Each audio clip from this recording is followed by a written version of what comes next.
एक बार भगवान विष्णु जी शेषनाग पर बैठे बैठे भोर हो गए।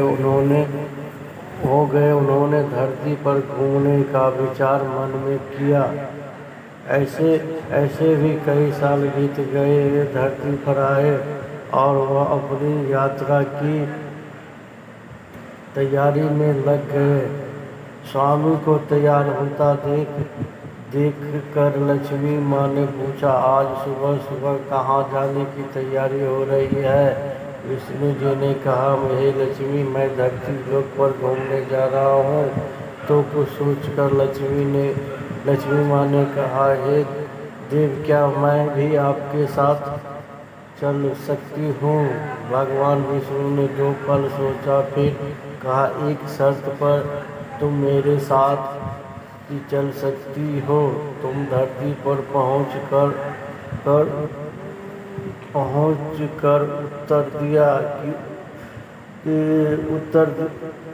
उत्तर दिशा की ओर बिल्कुल मत देखना। उसके साथ ही माता लक्ष्मी ने हाँ कह के अपनी मन वाली और सुबह सुबह माँ लक्ष्मी और भगवान विष्णु धरती पर पहुँच गए। अभी सूर्य देवता निकल रहे थे। रात बरसात होकर हटी थी। चारों ओर हरियाली ही हरियाली थी। उस समय चारों ओर बहुत शांति थी और धरती बहुत ही सुंदर दिख रही थी। और माँ लक्ष्मी मंत्र मुग्ध होकर धरती को देख रही थी और भूल गई कि पति को क्या वचन देकर आई। और चारों ओर देखती हुई कब उत्तर दिशा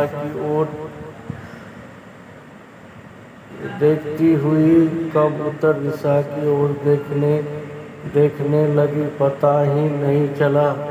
उत्तर दिशा में माँ लक्ष्मी को एक बहुत ही सुंदर बगीचा नजर आया और उस तरफ में भीनी खुशबू आ रही थी और बहुत ही सुंदर फूल खिले थे। यह एक फूलों का खेत था और माँ लक्ष्मी बिना सोचे समझे उस खेत में गई और एक सुंदर सा फूल तोड़ लाई। लेकिन यह क्या? जब माँ लक्ष्मी भगवान विष्णु के पास वापिस आई तो भगवान विष्णु की आंखों में आंसू थे और भगवान विष्णु ने माँ लक्ष्मी को कहा कि कभी भी किसी से बिना पूछे उसका कुछ भी नहीं लेना चाहिए और साथ ही अपना वचन भी याद दिलाया।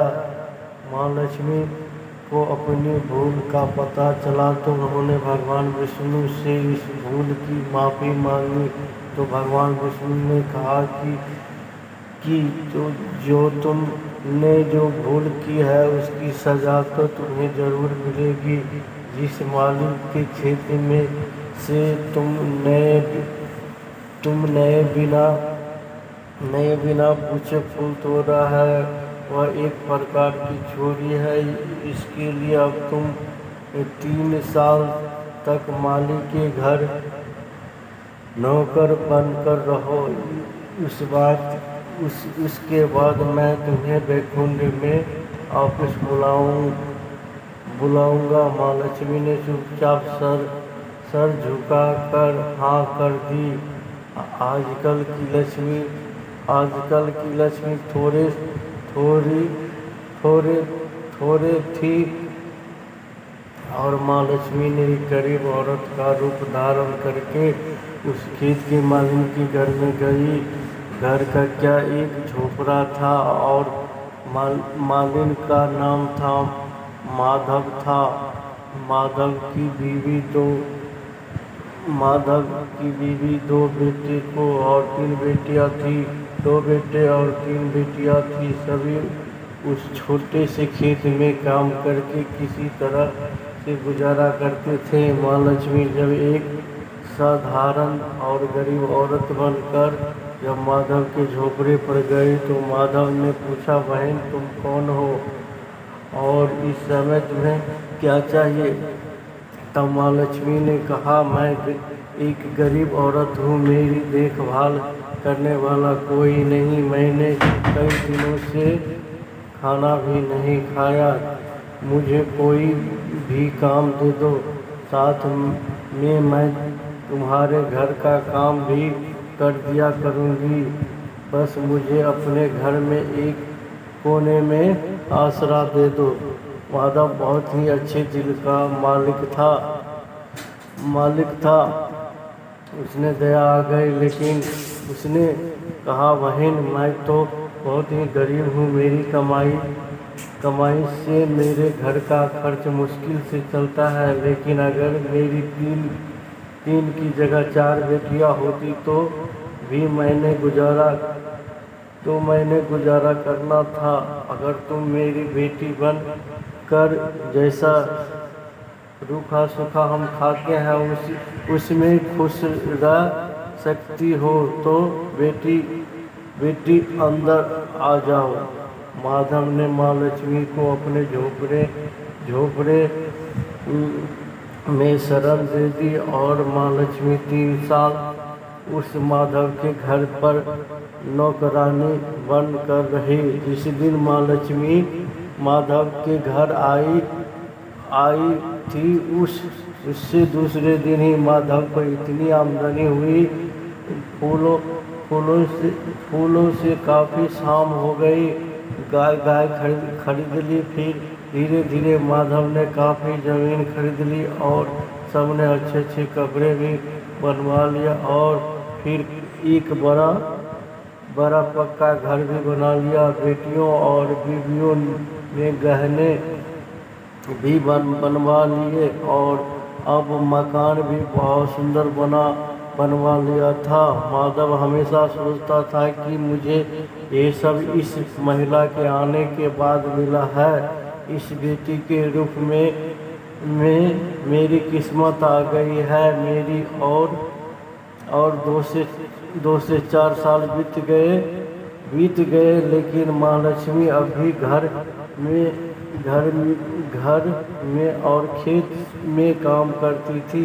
एक दिन माधव जब अपने खेतों से काम खत्म करके घर आया तो उसने अपने घर के सामने द्वारा पर एक देवी स्वरूप गहनों से लदी एक औरत को देखा। ध्यान से देखकर पहचान गया, अरे यह तो मेरी मुँह बोली चौथी बेटी यानी वही औरत है और पहचान गया कि यह तो माँ लक्ष्मी है। अब तक माधव का पूरा परिवार बाहर आ गया था और सब हैरान होकर माँ लक्ष्मी को देख रहे थे। माधव बोला, हे माँ, हमें माफ कर हमने तेरे से अनजाने में ही घर और खेत में काम करवाया है।